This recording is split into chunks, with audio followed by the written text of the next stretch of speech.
Good afternoon. I'm Frank Fernandez. I'm Associate Professor at University of Wisconsin-Madison. Thank you so much for allowing me to fly out here. Good time to be out of the US with no budget and no government working. And I want to start by acknowledging the contributions. This is co-authored work with many folks here might know Haotong Liu, who's at Shanghai Jiaotong University. She worked with the Institute for Lifelong Learning, I think, and with Anke at Hamburg. So we've worked with PIAAC Cycle 1 in the past, and when Cycle 2 came out, it was time to restart that collaboration. So I'll take lots of notes for myself and Haotong. Where we wanted to start out, this is something we'd kind of thought about with Cycle 1 and just never really got to it, and so now we're doing it with Cycle 2, is thinking about skill loss. Unfortunately, I mean, our government in the US won't even pay to keep the government open. So certainly don't pay for longitudinal data as Germany does with PIAAC. So that's kind of why we didn't do it with Cycle 1, right? We're trying to figure out how do we look at skill loss without having longitudinal data. So what I'll present today is really preliminary, right, of trying to figure out how do we kind of do this? What assumptions do we have to make? So just borrowing on Williams and Murray, how do we define skill loss? We're just thinking about decreases in skills associated with age. What we know, right, from many folks here at this conference is that literacy matters at the macro level for GDP growth across countries. We know at the individual level, right, literacy matters for earnings and health and all sorts of outcomes. Scott Murray and Lane in Canada had used the prior cycles from IELTS and PIAAC, looking at what we're trying to look at, right? How do we think about skill loss across the lifetime? We've seen some work coming out of Switzerland thinking about, is the gradient for skill loss different for folks who have academic training versus more vocational training? What we wanted to do is try to think about, again, with the assumption that we can use cross-sectional data to think about skill loss in the US, is to understand predictors of skill loss. So how do we predict whether somebody's maybe more susceptible to losing literacy skill as they age?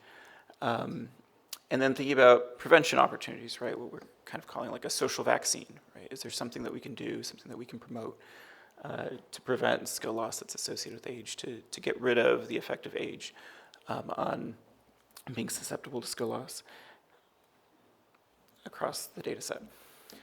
So we start with practice engagement theory, right? Pulling on Steve Retter's work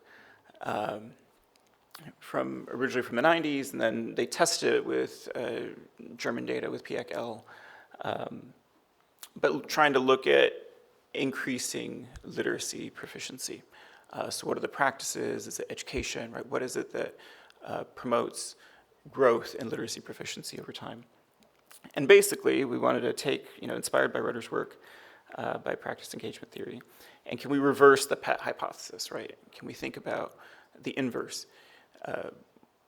What is it that would make somebody potentially more susceptible to skill loss? Age, of course, but are there other background characteristics? And then, thinking about the social vaccine, is there something that negates the effect of age, right? What is it in the data? So rather than looking at skill growth, what is it that would get rid of that effect of age being correlated with skill loss? Other things we did that they didn't do in Rutter's work, they had kind of combined skill use at home and at work, so we wanted to disentangle that. And then we wanted to include non-formal education, so is there some kind of on-the-job training that might be able to, again, get rid of the effect of age on skill loss. I've seen versions of this figure kind of throughout this conference, right? I've seen it for many countries, right? So this is not something specific to the US, right? This idea that skills seem to peak around when we finish our formal education and then start to slowly decline as, maybe we don't use them as much. I know that my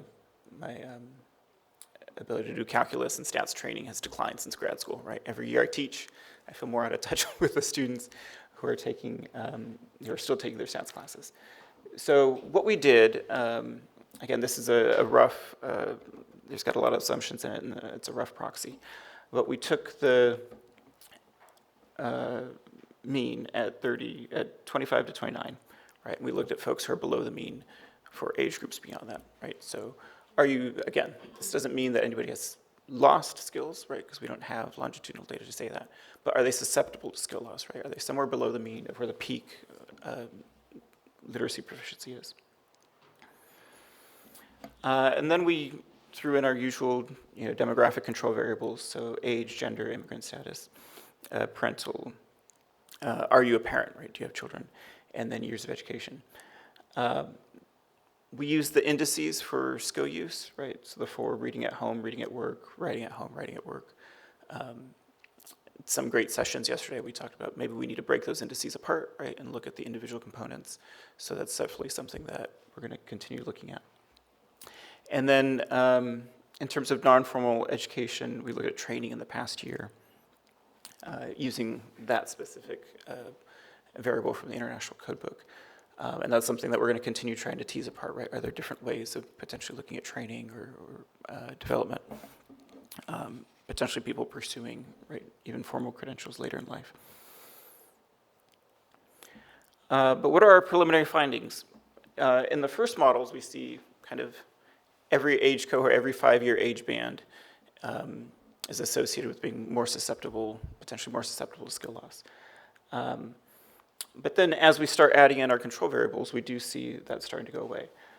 Specifically, we see when you start controlling for reading at home and at work, that 50 and 50 to 54-year-old and the 60 to 65-year-old cohorts are no longer negative, right? So there is something about the amount of reading skill that you use. Again, we think of it as like that social vaccine, right? That undercuts the negative effect of age. As you know, these things are correlated, right? So we started with the skills at work and then skills at home. When we add in reading and writing at home, then the reading and writing at work are no longer significant. But writing skills at home stays significant. So again, we kind of want to now tease apart what is in that index specifically, right? Is it something about different types of writing or different types of reading that matters? Let me see, here's the full, in case anybody's wondering. So we had about 2,500 cases in the full model. When we used all the sampling rate weights and jackknife replicate weights and all that, training fell out as well. So training had been significant.